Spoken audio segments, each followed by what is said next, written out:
Outlander might be nearing the end, but this epic story is far from over. The highly anticipated prequel, Outlander Blood of My Blood, is set to premiere on Starz in the summer of 2025. And already, we have a bunch of spoilers regarding what to expect from the new series. So, let's talk about it. If you didn't know, the story of the new season will follow Jamie and Claire's parents, so we will get to meet Ellen Mackenzie and Brian Fraser, and Julia Morriston and Henry Beauchamp. Ellen and Brian's story will take place in the rugged Scottish Highlands during the 18th century, while Julia and Henry's relationship will unfold on the battlefields of World War I. I don't know about you guys, but personally, I feel like the official description of the series alone is enough to get excited for it. It says, "From the battlefields of World War I to the rugged highlands of 18th century Scotland, two fated love stories must defy the forces that seek to tear them apart, intersecting in surprising and unforeseen ways." I mean, there is no denial that the idea of parallel love stories connected across time is so deeply Outlander at its core.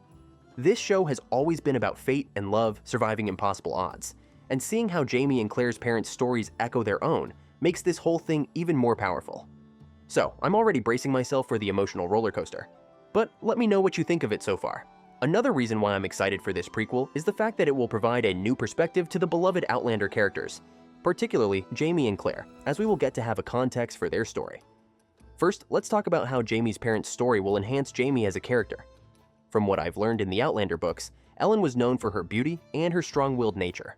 Correct me if I'm wrong, but I remember that she was described as someone who didn't easily follow the expectations placed on her, especially when it came to marriage. Ellen was the daughter of Jacob Mackenzie, the Laird of Clan Mackenzie, and she was expected to marry someone politically advantageous for the clan. But Ellen defied those expectations by falling in love with Brian Fraser, a landowner, and the illegitimate son of Simon Fraser, Lord Lovat. Brian wasn't considered a suitable match for the daughter of the Mackenzie Laird, but Ellen and Brian's love was so strong that Ellen became pregnant with Jamie's older brother, William, before they were married. To avoid scandal and protect her reputation, Ellen ran away with Brian and married him in secret, which is undoubtedly a bold move that strained her relationship with the Mackenzie clan. In the end, Brian and Ellen went on to have 3 children, who are William, Jenny, and Jamie.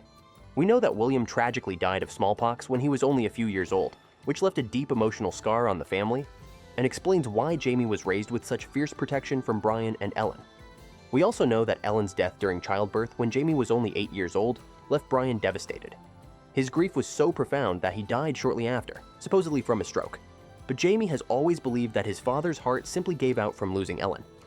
Knowing all of this makes me so emotional. And now, the fact that we will get to watch all these is even more heart-wrenching.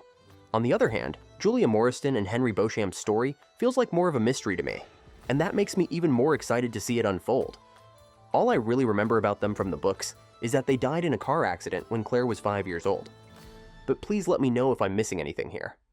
I remember that Julia was the daughter of a wealthy and well-connected family, but she was known for being kind and down-to-earth despite her privileged upbringing.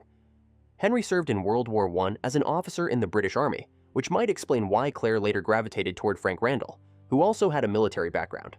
But that's all I know for the couple. Thankfully, the casting looks top-notch, so it is easy to already imagine in my mind how all these things will unfold in the show. Harriet Slater will play Ellen Mackenzie, and Jamie Roy will take on the role of Brian Fraser. Hermione Corfield will portray Julia Morriston, while Jeremy Irvine will play Henry Beauchamp. Seeing them embody these characters and bring these untold stories to life is going to be so special.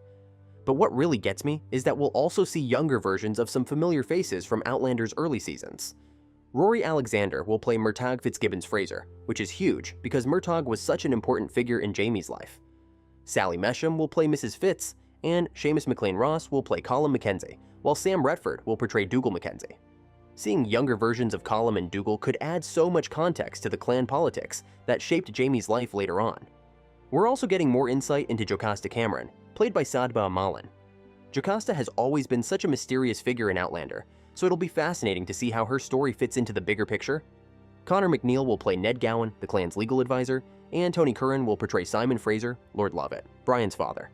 Knowing that Simon Fraser was such a complex and politically powerful figure makes me think that Brian and Ellen's love story won't be smooth sailing. I wouldn't be surprised if Simon actively opposed their relationship, which could add even more emotional tension to their story. What's really reassuring is that the creative team behind Outlander is staying on board for this prequel. If you didn't know, Matthew B. Roberts will serve as the showrunner and executive producer, which makes me feel like the tone and quality will stay consistent with the original series. Ronald D. Moore, Meryl Davis, and Jim Kohlberg will also be executive producers. Since these are the same people who made Outlander what it is, I feel like the prequel is in really good hands. I mean, if we would get even the half of Outlander Season 1, I know for sure that we are in for a treat. For more weekly updates on the Outlander universe, make sure to like and follow. Meanwhile, the video on the screen might also interest you.